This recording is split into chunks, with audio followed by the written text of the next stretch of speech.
Hello, this is Jeffrey Fox here again, Big Data Applications and Analytics.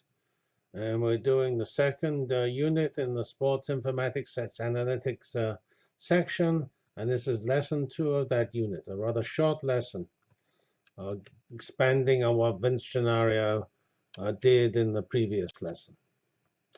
And this is it's actually the introduction of the video, but it's some of the more broad-based ideas of this concept of picture quality, or more generally, it can be expanded to batter quality.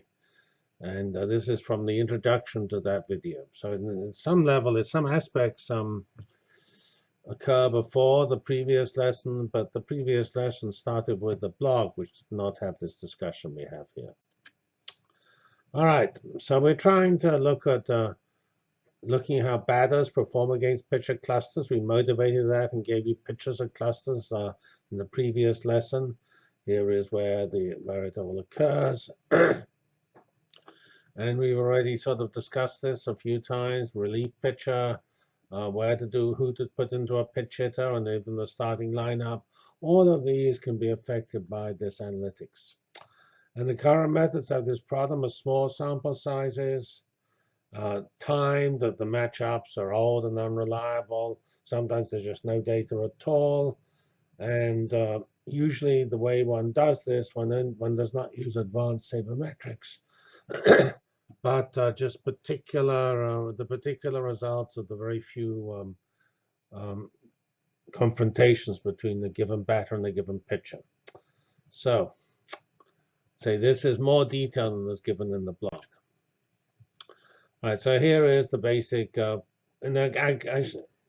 this is useful for batters and pitchers. You can use it to choose a pitcher or choose a batter. And because remember, batters and pitchers contribute actually similar amounts to success. Remember that when we looked at WAR, the winning above replacement player, pitchers and batters each had the best pitcher and the best batters had a comparable contribution to their team's success. Even though batters play almost every game and pitchers play only one game in 4 or something.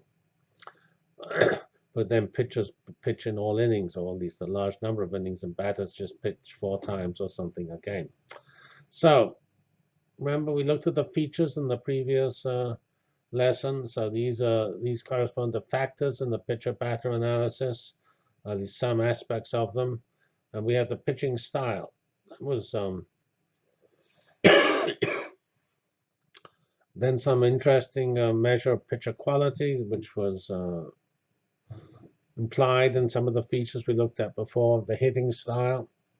Some hitters are going to be better at balls of a certain pitches of a certain type, or in a particular part of the strike zone. Whether the hitter's any good, the quality of the hitter, and the actual. We've also stressed many times how the size and weather and the weather, like in Denver, being high and very dry, that affects the results of the pitcher-batter confrontation, because if the ball goes further, it's more likely to be a home run than a catch. So here is an interesting plot of the OPS, which we introduced as a measure of batting involving slugging and on base. This is on base plus slugging. And then you could use some measures such as ERA or FIP about pitching.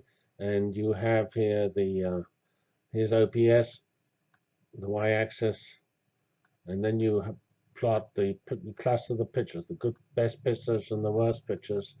And you can see the OPS averaged overall encounters in Major League Baseball. They have a pretty large spread from 0.64 to 0.81, a 0.17 spread in OPS value, which is roughly hitting value. Then if you look at a particularly individual batter, they actually are not necessarily equal to this average. So here's a batter, Elvis Andrus. He is actually got a similar percentage against poor pitchers as against good pitchers. He's a little better against poor pitchers, but not much. If you look at Chris Davis, he's enormously better against poor pitchers against best pitchers. So if you happen to know that in the game you're coming up against a pitcher who's really not as good as the average, then you're likely to make Chris Davis an automatic choice. Whereas if you have a top-notch pitcher, then you're more likely to choose Elvis Andrus, because just Elvis Andrus is doing very much better than Chris Davis, even though probably their average is similar. He's doing much better on great pitching. So this comes from data before 2013. I mean, remember, all this is statistical, but we're going to make a statistical model to make all our predictions. So here are some measures from his video as to what you gain by doing all of this, the return on investment. Remember, we had a 30 percentile guy. That was one of the Yankee hitters against a particular pitcher. And then there was another Yankee player who was 70th percentile. And that would, if you did that over 81 days, you would get 19 extra runs. So that's not trivial, because remember, one win is $5 million. So 10 runs is $5 million. So each run is sort of $500,000. So not a trivial amount of money. Shows you why you pay these players so much. If one run is $500,000, that's pretty interesting numbers. If you optimize the pitch 100 times, you'll get 9 runs.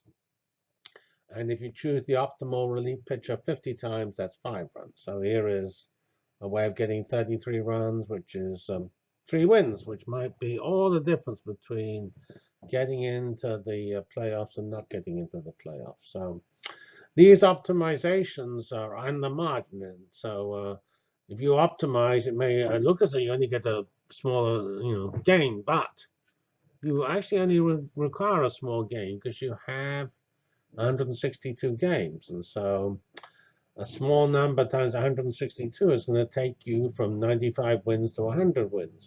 So that's pretty important for getting into the playoffs. And here's the final slide of this